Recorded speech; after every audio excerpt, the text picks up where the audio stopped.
Good evening, ladies and gentlemen, boys and girls.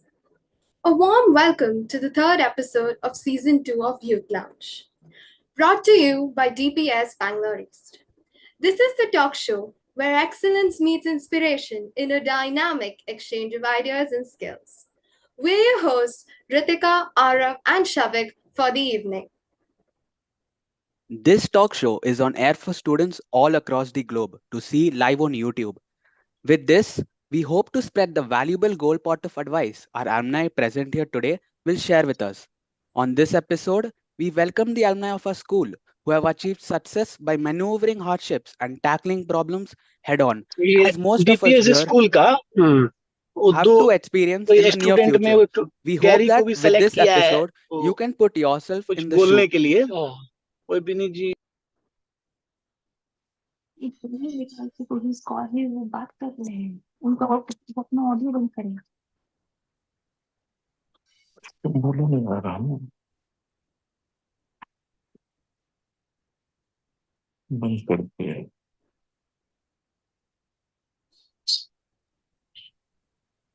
On this episode, we welcome the alumni of our school who have achieved success by maneuvering hardships and tackling problems head on, as most of us here have to experience in the near future. We hope with this episode you can put yourself in the shoes and feel less anxious and diving into the challenges of adulthood. Now, we would like to begin with a small introduction of our guests. Today, we have with us our first guest, who is compassionate and dedicated, Miss Shweta Mahesh Iyer, an alumnus of the first batch of 10th, 2009-10 from DPS Bangalore East. She graduated from Christ University, Bangalore, and completed her master's in dance movement psychotherapy from Goldsmiths, University of London, UK. She's a full-time yoga teacher, dance teacher, and dance movement psychotherapist. She is passionate about working with individuals of all ages. She believes early intervention and support are crucial in helping young individuals navigate challenges and prepare for adulthood. She worked in child and adolescent mental health services, where even though she was a trainee, she was constantly involved in supervision alongside her education in London. As a freelance dance therapy facilitator and yoga teacher in Bangalore, she helped toddlers and children with mental disorders and special abilities. Ms. Shweta also uses innovative techniques like storytelling to bring in yoga postures. She has provided emotional support and a safe environment as a caretaker for the elderly with Parkinson's. She conducted a Bollywood dance workshop as part of self care to increase mental health awareness. We're really excited to have you here on our talk show, Ms. Sweta Mahesh Iyer.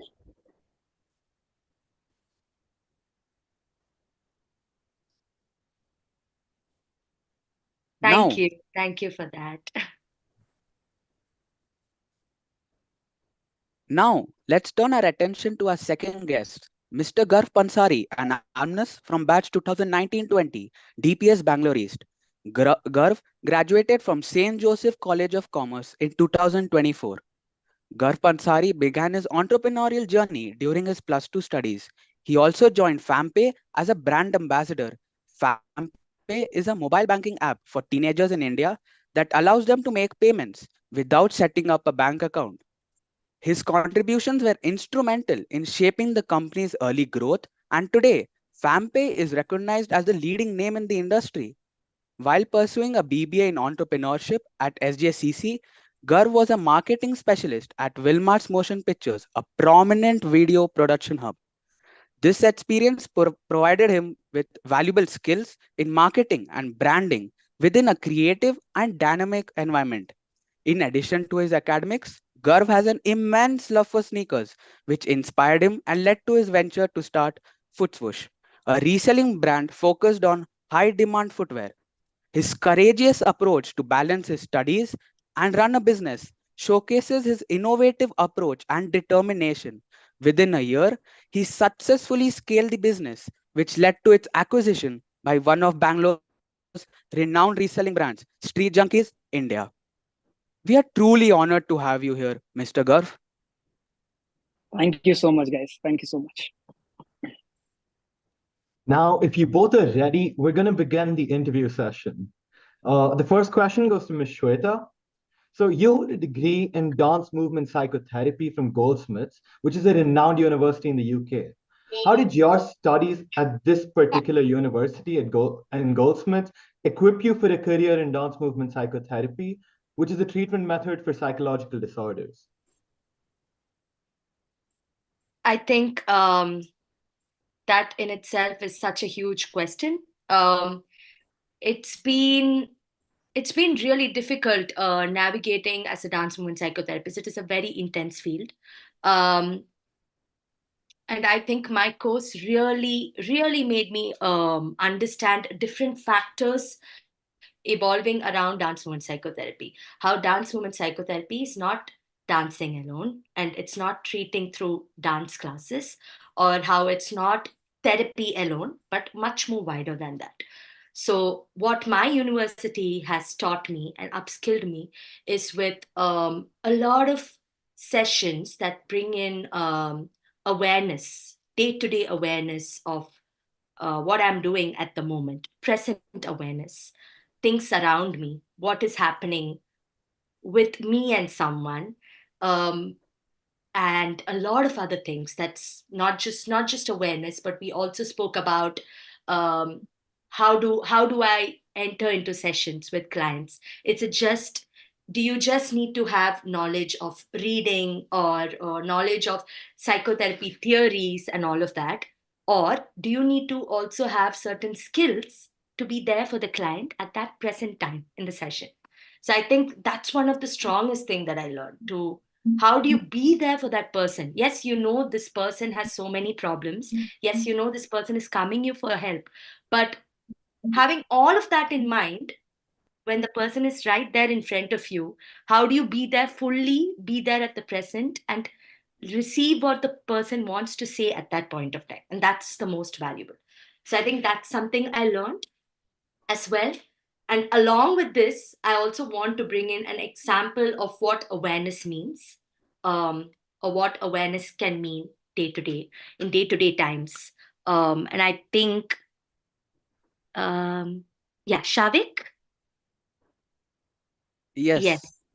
I would like to bring in Shavik as a demonstrator at this moment, but also to the audience and people watching. You can do this activity as I'm telling.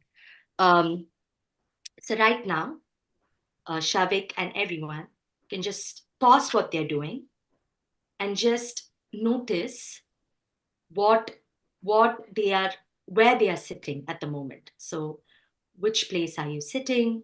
How are you sitting? Notice your breath at this moment. Is it fast?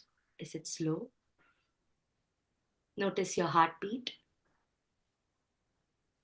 Noticing the smell around. Do you have any smell that you can sense? Or is it nothing? no, it's nothing. Noticing the place around. You can look around. You can take your eyes around the room, seeing what are the different things around the room. Have you seen everything? Or are there any things in the room that you have not seen of? Could be a small mark. It could be something you don't really care about much. Anything around the room.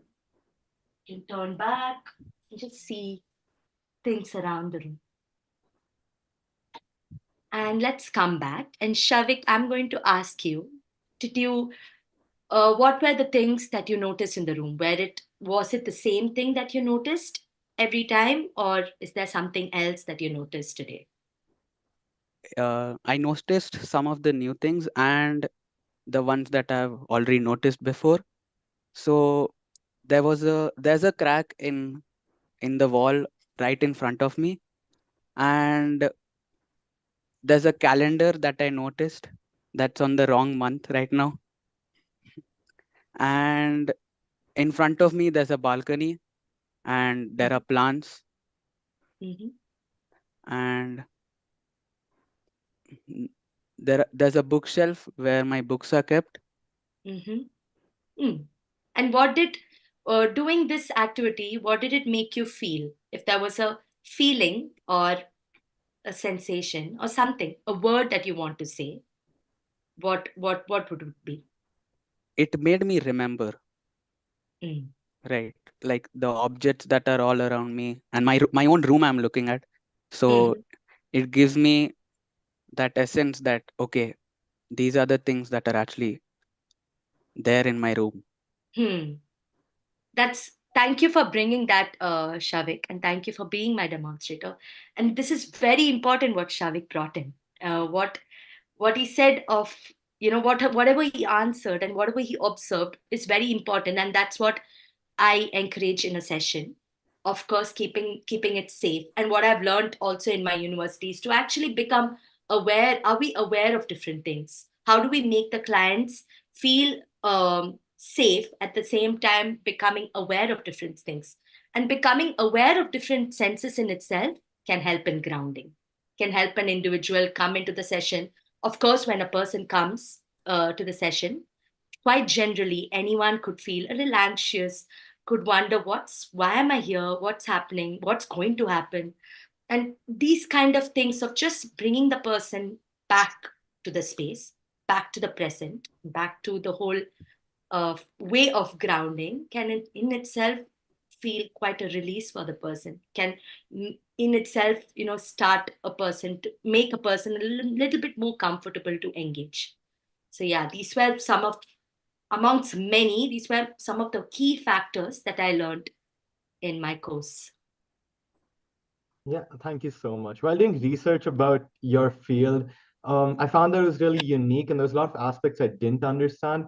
But your advice and in the information you provided right now, I'm sure it'd be really helpful for anyone who wants to pursue the field or even find out more about it, or um, even like go to a therapist and realize like the things around them and get a better understanding. So I'm sure advice would be really helpful. Thank you so much.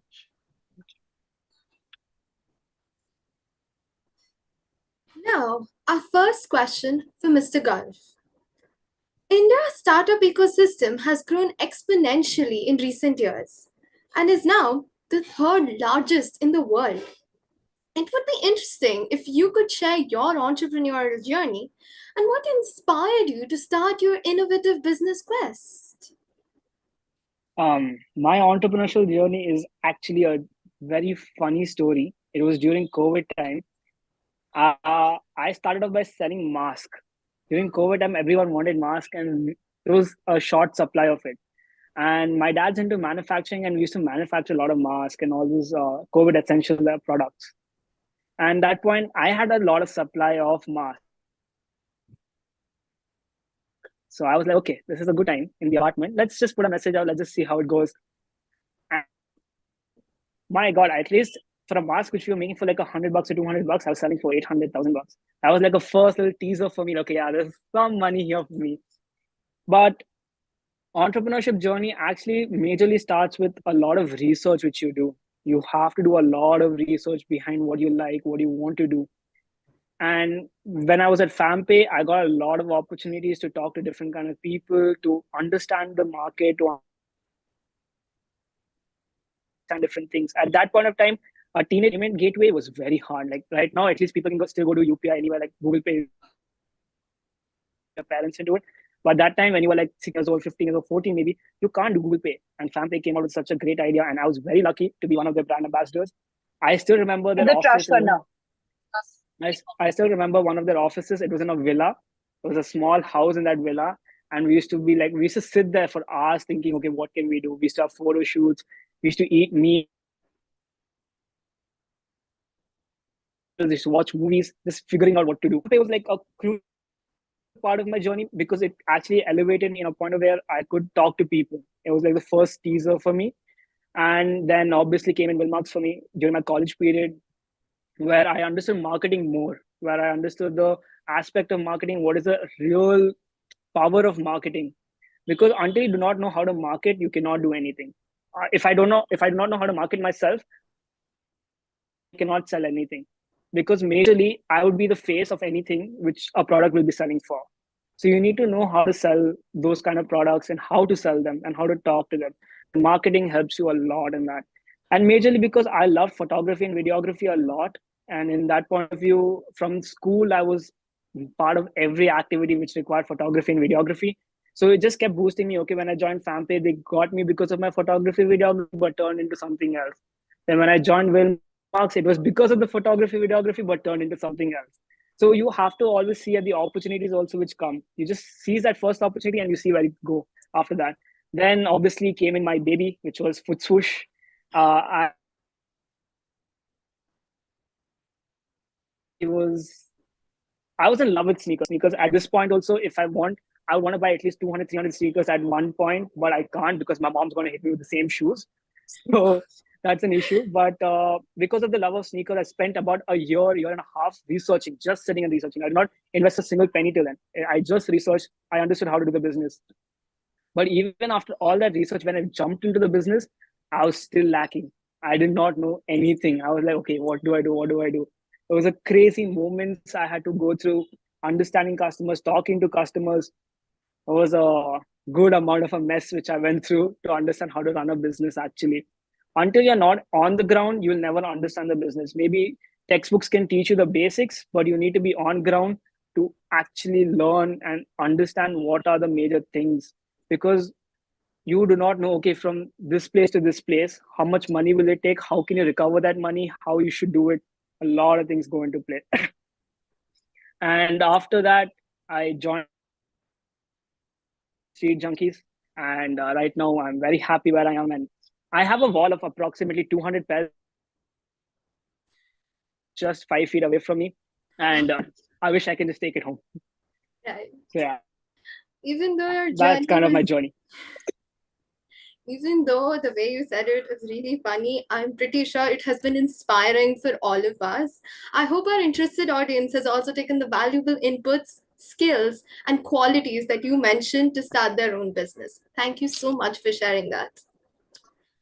Now, my second question goes to Ms. Shweta. Child and Adolescent Mental Health Services, CAMS, is an organization for children who have behavioral and emotional problems. Can you explain how you navigated the process of dance movement psychotherapy for its benefits in a clinical setting? Thank you for that question.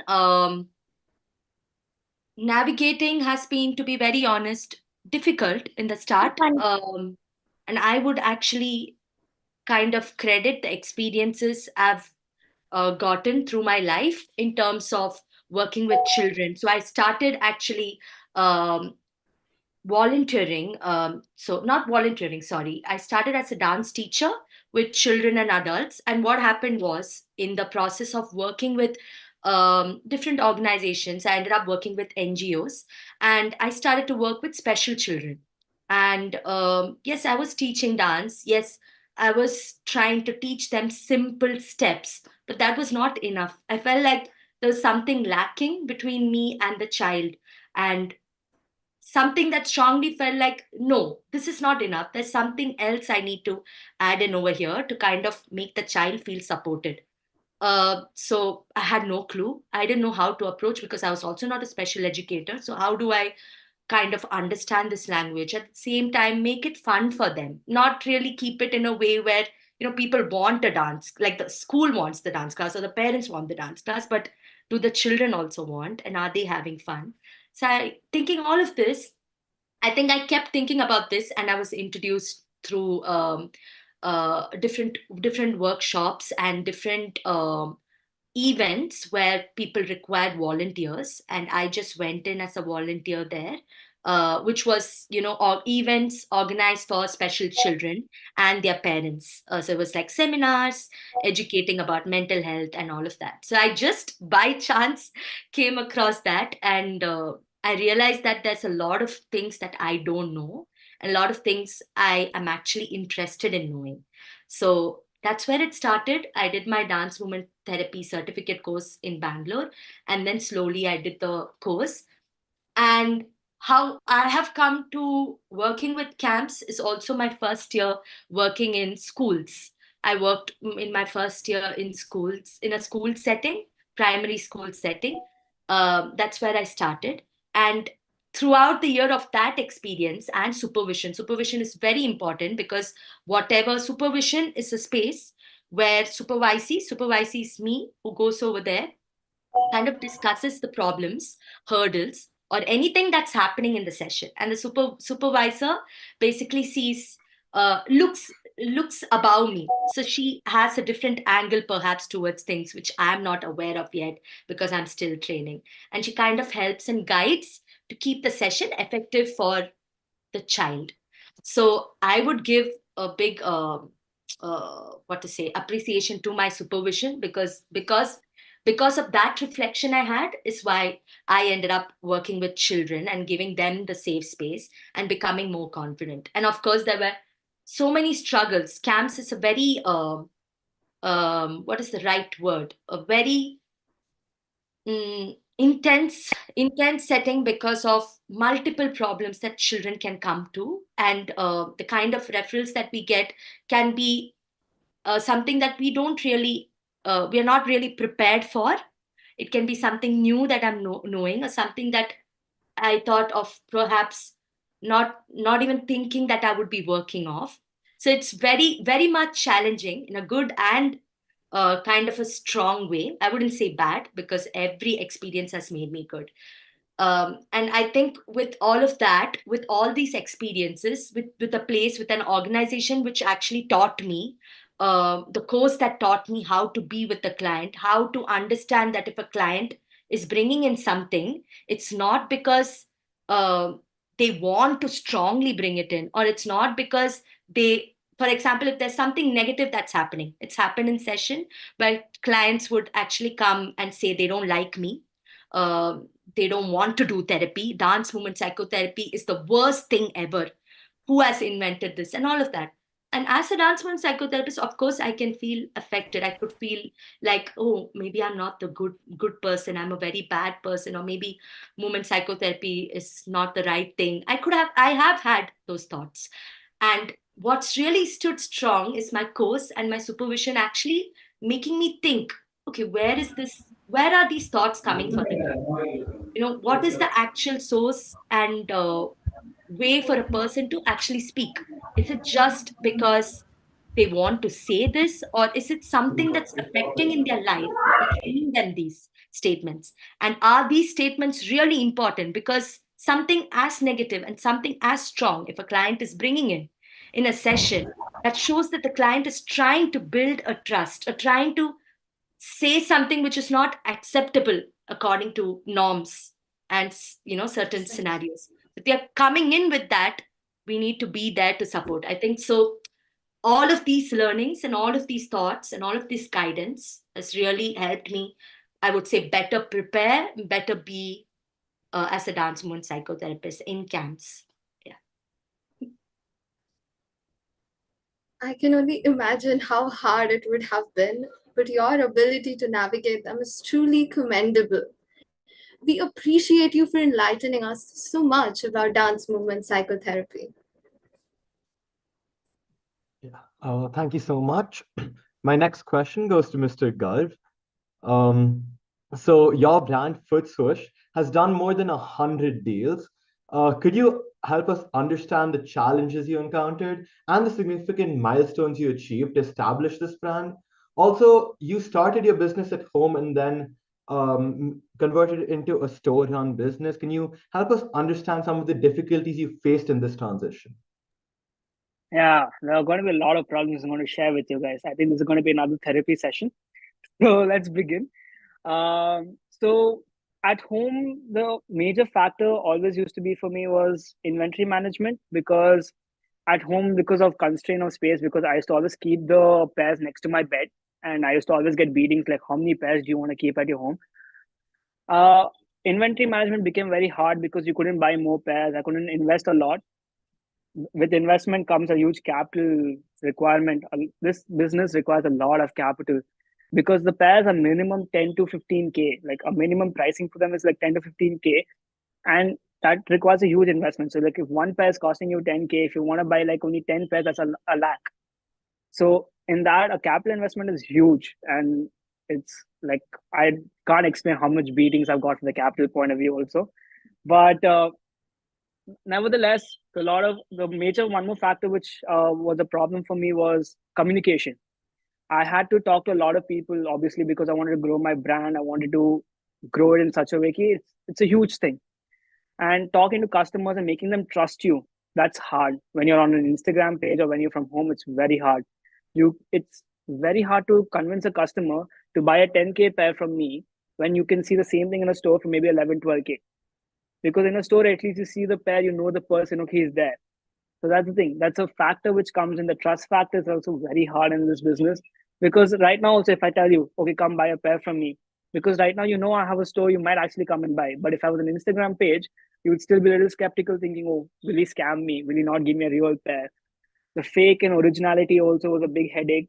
Getting into the business, the minute details change a lot of things. So understanding what is a fake pair and what is an original pair becomes hard. Like I've faced a problem where I had purchased a 60K pair, which turned out to be fake. And that day I was just sitting in my room and I was just thinking, what should I do now? I'll just get beatings again. And I spent about 1 year, 3 months in this business exactly with FootSwoosh, 1 year, 3 months, where I have done more than 100 deals.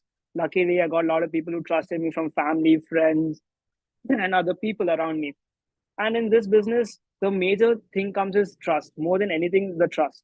And once you have the trust of people, it's very easy to move forward. Today, also, when I'm in the store, it's not easy for a person to trust me because he might think we're selling fakes, but opening a big store, we're selling fakes. That concept I still don't understand what people think that we opened such a big store, why they still think we're selling fakes. But yeah, in that perspective, coming from home to store was a big change for me because when I was at home, I used to have approximately only one or two people conversation in 3, 4 days. Now, when I come to a store, I at least have 10 conversations a day. When you have 10 conversations a day, you need to have the same energy, the same vibe, the same momentum. You need to keep having it because at one moment you'll have 5 customers walk in, and in the 5 customers when they walk in, you have to divide yourself. Okay, here. And it's going to be there. And again, in a store, again, inventory management is not like at home. Over here, we have approximately 500 pairs kept in the storeroom.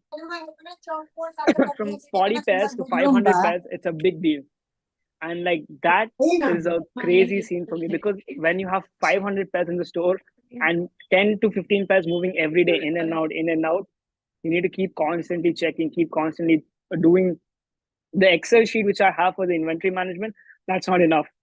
I need to have 2 Excel sheets. I'm so sorry, my voice.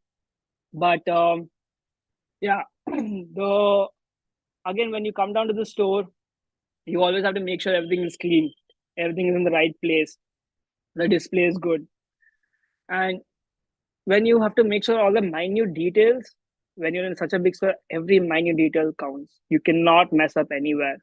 And a single mess can make it look like, okay, our store is dirty, our store is not capable of doing this. You have to always be on your tiptoe every moment. But having to be on tiptoe all the time is also a good advantage because you're always aware. You're always mindful, okay, someone's walking in, I need to make sure that's right. Someone's looking over here, I need to make sure that's right. So all that things come in. And I guess I just got lucky in few places where I got to be here. Yeah, I can't imagine how much difficulties you had to face to especially reach this point. And what you've said right now really speaks about the dedication, the passion, and like how much hard work you've put to overcome all the challenges that have come your way. And all the milestones you've reached are truly well deserved. And thank you so much. Um, yeah. And now moving on, my next question will be for Ms. Shweta. So as a non-profit institution, Atmadarshan is where people unite to promote harmony and well-being of all. How have the insights you've gained as a yoga teacher contribute to the well-being and the growth of these students? I think it was very interesting point. It's always interesting that even through whether it was through dance or yoga, or every single profession, I've worked very closely with children. Yes, I've worked with adults, but somehow I've worked more with children all the time. And some of the factors that's really helped me is, again, what I brought in with you in the beginning of the activity of bringing in awareness, and how we explored breath, how we also explored smell. In yoga, we also explore taste, different senses. And this is very, very important in dance movement psychotherapy as well.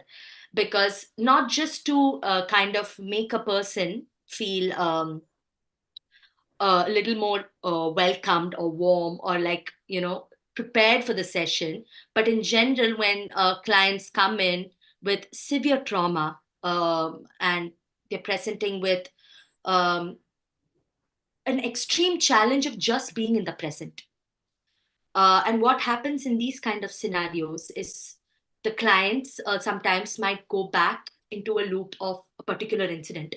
Perhaps something I'm doing in the session. For example, I'm doing a session where we are interacting with movement, and some movement suddenly that I've introduced and the person is doing brings back a memory, because what is there, what is held in the body is very much connected to the mind.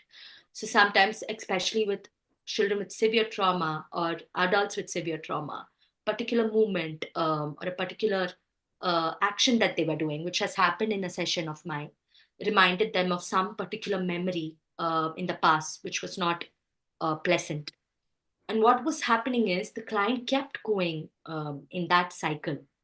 And for me to actually bring back to the person to the session was to simply bring back awareness of the room, awareness of where the person is. Okay, where are you right now? And what are you sensing? What is the smell? What is this? What is that? Just to make the client feel safe in the room, and to make the client feel, okay, I'm here. Actually, I'm here in the session. I'm not behind. I'm not somewhere else. And that's very, very important in sessions. And I think I've strongly learned that even from yoga. So one of the practices is that, even breath, breathing in, to just see that, oh, I'm breathing right now. Okay, my heart is uh, beating. All that small things can really help a person to say, is to feel that they're safe right now. Nothing's happening at the moment. So yeah, that's some of the few aspects, though there are a lot of aspects, postures, pranayama, meditation has helped me as a person, I would say, to be there for the client, to be present for the client, because I think uh, practices like these has made me more aware, made me more what to say made me feel less stressed, because all these that the clients are bringing in also is carried by me, because whatever they are showing, I'm also going to absorb that energy. So what do I do after it? So yeah, I think part of my practice also had yoga. I was doing meditation, I was doing pranayama, just to become much more present for the client. Yeah.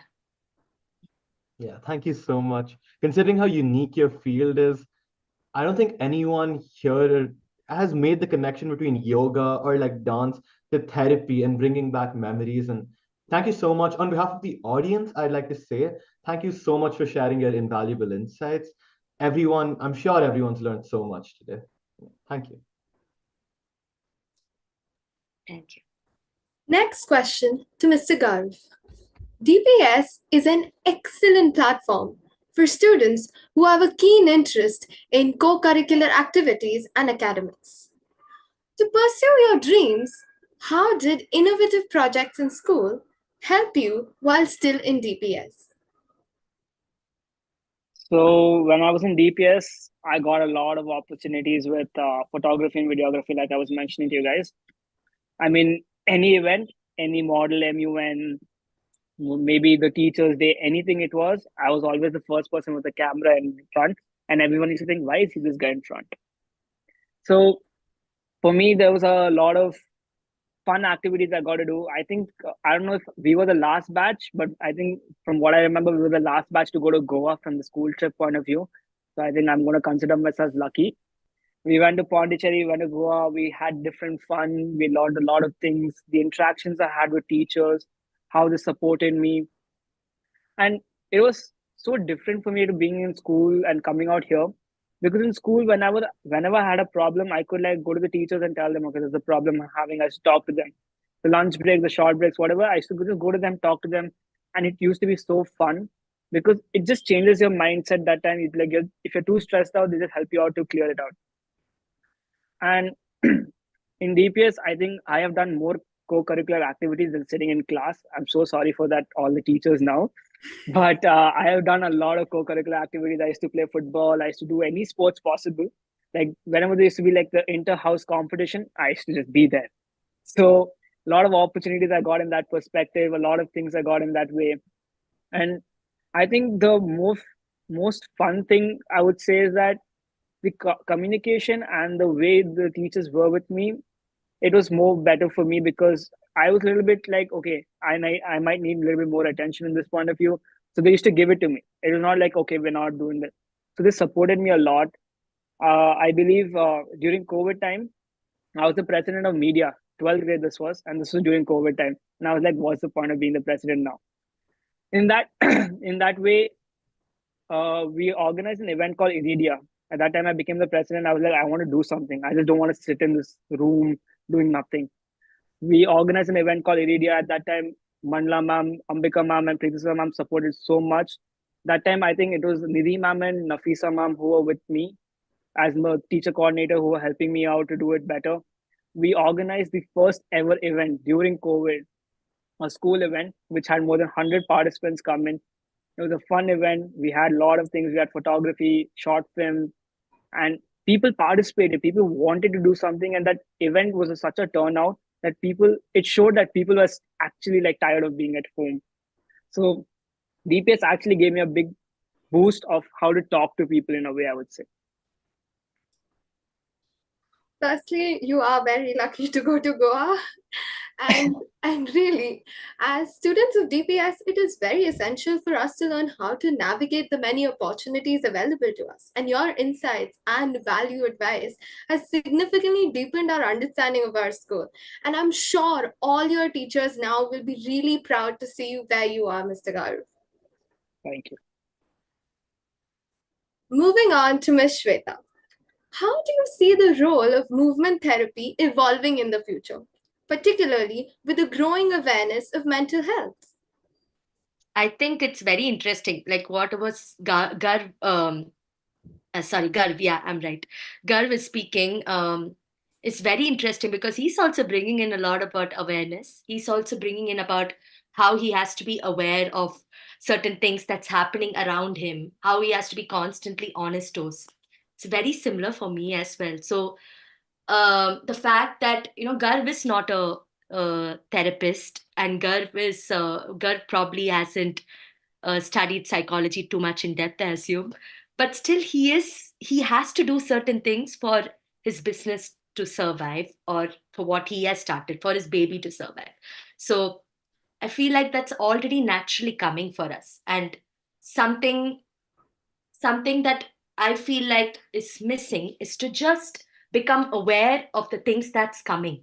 So if you're just, I feel like if people are aware of different things that's happening around them and saying, oh, actually, yeah, that is that. Oh, this is how it is. Oh, actually, this is what happened. Like to become more aware of different scenarios, different events as much as possible. That in itself is going to give in much more deeper I think awareness to the whole thing. I think I lost the question in itself. But yeah, how do you Want me to repeat it? I can repeat yeah, it. yeah. So I was asking, how do you see the role of movement therapy evolving in the future, Yes. particularly with the growing awareness of mental health? Yeah, so I think I got so carried away with the way it's already impacting. Yeah, and I think that is a huge thing in itself, awareness, which is slowly building up in different ways. I think, especially, I would give credits to young people bringing in different things, young people being much more curious to know um, different things, creates more, I feel like, creates more of a space to actually allow for someone else to actually think more. So yeah, I feel like it's already happening. It's just to become aware of what's actually happening. So yeah. So I believe what you're trying to say is we all are aware in some or the other way of our surroundings. We may not know exactly that we are aware, but we know about it. We are subconsciously aware about it. Thank you for your observations because it has given our viewers a fresh perspective on psychotherapy entirely. Thank you. Another question for Mr. Garv. So getting an opportunity to start a business during school is very stressful, especially with the added pressure from family members. Considering the uniqueness of your field and like how rare it is, especially in our country, to start a business like this, what advice would you give to young entrepreneurs, also those who have to juggle between any kind of business and academics? This question, I don't even know how to answer it, right? To be honest, because even I couldn't do it properly when I was in college and when I was running food swoosh. It was hard. Like there are days you gotta just sacrifice something or the other. Either you gotta sacrifice having fun, or you gotta sacrifice having the education or whatever classes you gotta attend. I think attending classes in college is fun because you can like be with your friends, and there were a lot of moments where I couldn't be with my friends because I had to choose business over them. And till date, I'm very happy that few of my friends actually stuck by me when I had those kind of days, and those moments do come in. And especially with my parents, there were days like I didn't meet my parents for 1 month straight, by the way, guys, because of this business. For 1 month straight, I couldn't have a conversation with them. I did not meet them properly. And after that 1 month, when I just sat down to realize, I was like, okay, what am I doing? For who am I doing this?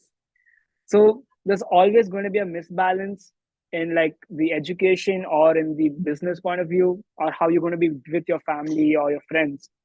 So there are days you got to choose what is right at that moment. Maybe there are days you'll have to choose family over business. There are days you have to choose business over family. But end of the day, both of them are important. Both of them are the crucial factor of our lives because business gives us the survival, family gives us the support. So we need both of them. Without both of them, we're just gonna break. And I just got a bit lucky. Like I don't know how to explain how lucky I got because like at the end of the day, I come from a Marwadi family, so it's already given that I have to do a business. So I got a little support from that and ki, okay, he's doing business, so they understood okay what's the what it takes to go there. But it's crazy like how from there were days where I used to just sit alone. There were days I was just be doing nothing. Like I'm just in my bedroom scrolling through Instagram like everyone else. And then there are days where you have no time for anything. And just hope that you guys have like no time for anything because that's way better than scrolling on Instagram. Because it's when you're doing something, you're always growing. You everything you do, the smallest thing you do, it's a step to a growth.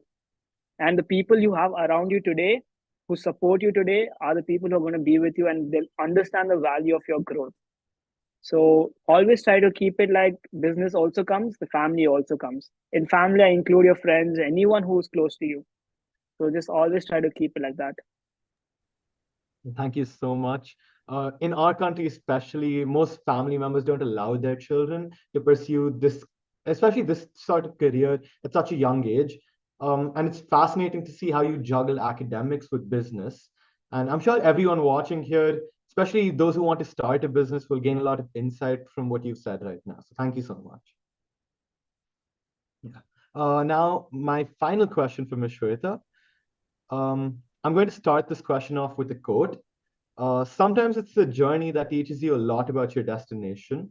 So, looking back at your journey, is there a particular project or client that had a profound impact on your personal or professional growth? Sorry. I think working with camps again, there's been multiple clients or work that has created different like ideas or growth in me. Just as how Gar spoke about the importance of growing, doing something. Um, but I think one particular incident that stood very strong with me. I think two two particular incidents which happened side by side was again in camps. One was with a client I had engaged with for one session, but the client just when the session ended, the client said, strong words like they don't like me, and they think that, like how I gave an example, they think that the client, that they think that the therapy is dance therapy is something stupid, and they are just forced to come here and they don't want to. And this happened, and I didn't even have a chance of asking the client what do they need, or what has to be changed here, how can we make this better for you. I couldn't even ask that because it was at the end and the time was ending, and we have rules as a therapist to keep boundaries and to kind of end sessions in time. So that's also important for clients to know. And I think I kept waiting for the client, but the client never came in, never came to the session. And I started to get really strong feelings of anger, uh, severe anxiety. I used to wake up and was sweating in the middle of the night, or feel breathless, and all of this. And when I took into supervision, I realized that actually this could be something that the client is feeling, and something that I have somehow taken in as a projection or a counter transference that's happened. That's the term that we use as a something that the client is holding, that I might be able to feel in some way just because I've spent some time with the client. And so just kept these in mind, and then realized that I think a few sessions later, like 5, 6 sessions, the client missed. And I think the seventh session, I had to end. So I sent a letter to the client, and the client got back to me saying, actually, thank you for the letter. And I couldn't come because I was feeling anxious. I was feeling extreme anger because I was hearing voices. And there was a lot of problem that the client was actually feeling, which couldn't actually make her come to the session or trust any space.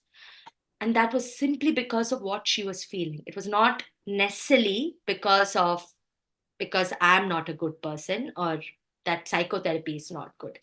And so that moment that I had like my supervisor had told, like, if I hadn't kept that in my mind, and if I was not there empathetically writing that letter for her, thinking that, oh, she doesn't like me, or she doesn't like the session, so I don't need to do that, I would have lost something very important that the client spoke.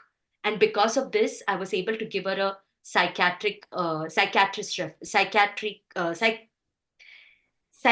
referral, which was more valuable at this point of time, because she was going through a lot of problems being alone by herself and trying to manage it. So there was somewhere else she had to be pushed. She didn't need psychotherapy at this point of time, but there was something else where she needed help. So I think, yeah, that was like one of the biggest things for me. Yeah. Thank you. I'm confident that our conversation has provided the motivation and hope that everyone present here seeks, and anyone who wants to pursue the field of dance movement psychotherapy will surely learn a lot from what you're talking about. Thank you. Thank you. Final question to you, Mr. Garv. Everyday challenges are the companions of entrepreneurs, shaping their resilience and creativity. In the coming years, what keeps you motivated about future business ventures, and how do you place yourselves in the next 5 years? The next 5 years, I'm just 20, guys. So I do not know where I'm going to see myself in the next 5 minutes. But the next 5 years plan would be like, I think it's like a common goal for everyone. Like, obviously, I want to grow my business to a point where it's leading business in India, and have few of my own ventures, maybe travel around a bit. That would be the next 5 years plan, I guess. And the problems and things I've already shared with you guys. There's so many problems you're going to go through. But one thing I can tell you is that the amount of problems you're going to go through, that strong going to come out. And just don't take the problem as a thing which is just going to end you. It's always a stepping stone for you. The more you're going to fall down, the faster you're going to rise up. That's the simple ideology I live by as well. And I think everyone has a good opportunity. Everyone has an expanding opportunity right now because India wants to grow in this aspect. So just see what you like, see what you want, learn about it. Rather than rushing into it, learn about it first. And you're going to face a lot of problems. I'm telling you this in advance, guys. You're going to face a lot of problems. Be mentally prepared for that. Even if you're mentally prepared, you're still going to have a lot of problems.